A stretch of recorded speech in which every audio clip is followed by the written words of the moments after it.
할렐루야. 8월 5일 새벽 기도회 자리에 나오신 여러분, 주님의 이름으로 사랑하고 축복합니다. 오늘의 본문 말씀은 예레미야 15장 1절부터 9절까지의 말씀입니다. 저는 오늘의 말씀을 묵상하며 저의 마음에 가장 와닿았던 한 구절이 있었습니다.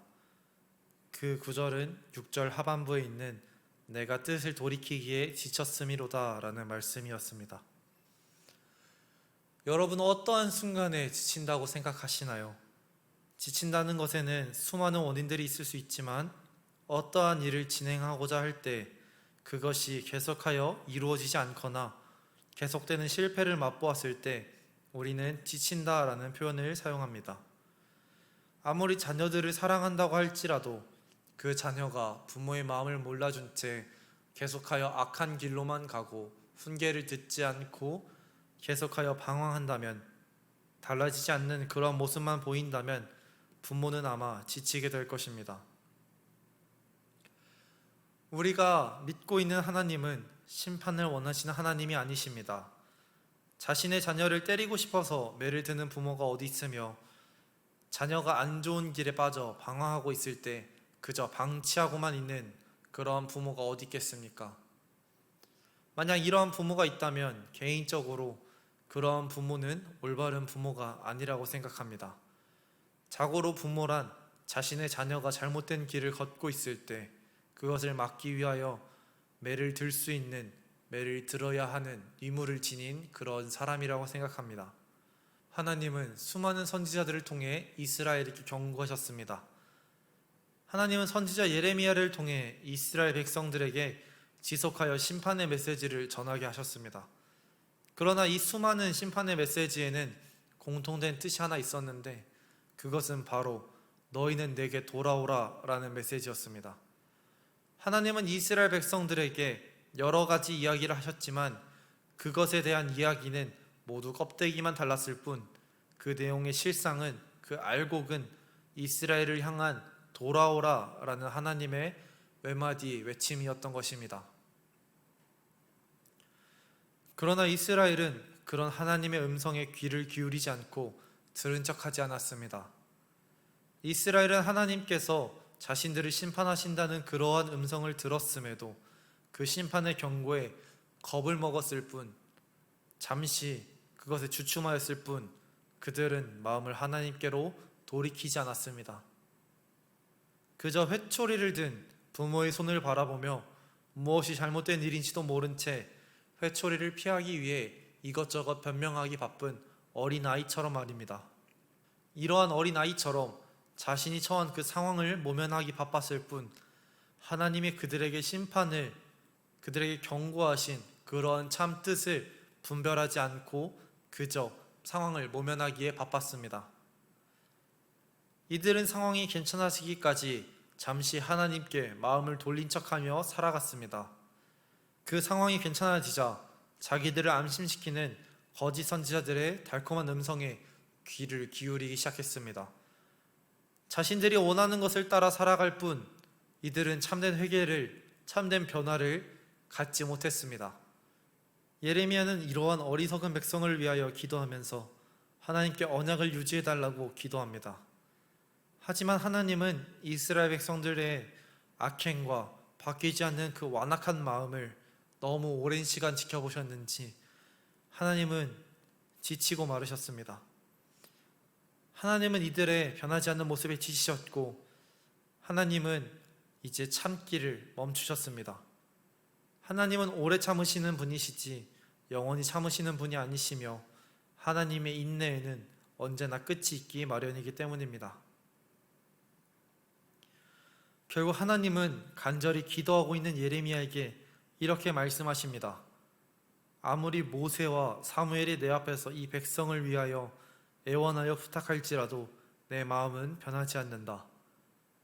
하나님은 앞서 이스라엘 백성을 위해 기도함으로 심판의 뜻을 거두게 했었던 모세와 사무엘에 대해 언급하면서 예레미야에게 언약의 회복은 없고 심판을 거두지 않겠다라고 단호하게 말씀하셨습니다. 하나님의 단호한 이 심판은 사람들의 죽음과 전쟁, 기근과 포로됨과 같은 다양한 길들을 통해 멸망이라는 시나리오를 맞이하게 합니다. 멸망에 다다른 자들은 시체조차 온전히 보존할 수 없는 그러한 치욕적인 환경을 맞이하게 됩니다. 이 심판은 하나님께서 지속적으로 외치신 돌아오라는 그 구원의 음성을 이스라엘 백성들이 거부한 그 결과였습니다. 더 이상 그 누구도 이스라엘을 불쌍히 여길 자가 남아있지 않게 되었습니다. 하나님은 심판을 원하시지 않으시며 우리가 고난을 받는 것도 원하지 않으십니다. 하나님은 자신의 백성이 자신에게로 돌아오기를 바라고 항상 기다리고 계십니다. 하나님은 7절의 말씀에서 이렇게 말씀하십니다. 이는 그들이 자기의 길에서 돌이키지 아니하였음이라. 하나님께서 우리에게 어떠한 시련이나 경고의 메시지를 주신다면 우리는 그것을 바라보며 그것이 나타내고 있는 현상을 바라보고만 있습니다. 하지만 우리는 그러한 현상을 바라보는 것이 아니라, 그 문제를 바라보는 것이 아니라 하나님이 그것을 허락하신 그 문제의 본질을 꿰뚫어 보아야 합니다.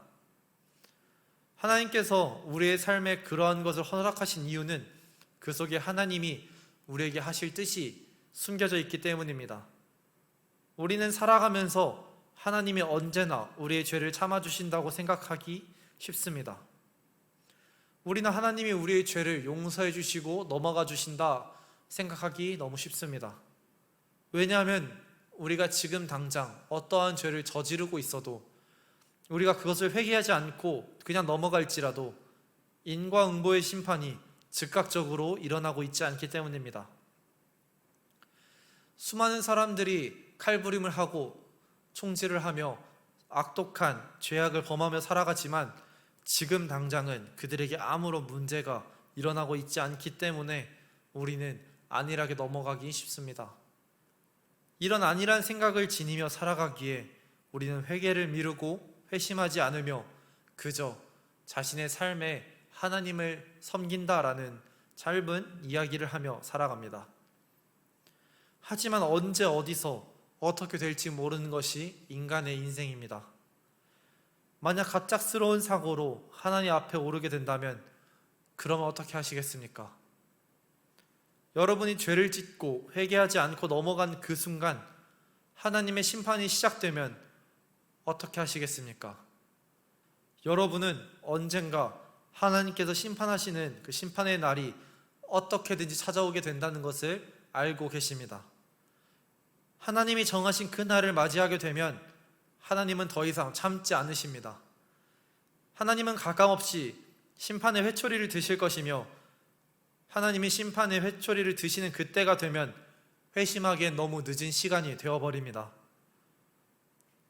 하나님은 어쩌면 우리를 용서하시는 것보다 기다리시는 것이 더 힘드실지도 모르겠습니다.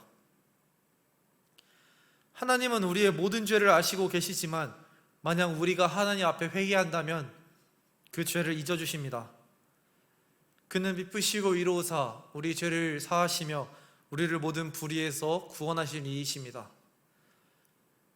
우리 모두 하나님의 인내의 시간이 끝나기 이전에 그 미쁘시고 아름다우신 우리의 죄를 언제나 사하여 주실 준비가 되어 계신 하나님을 의지하며 회개하는 우리가 되기를, 진정한 회개로, 가슴 뛰는 그 회개로 하나님께 돌아오는 여러분이 되시기를 예수님의 이름으로 기도드리겠습니다.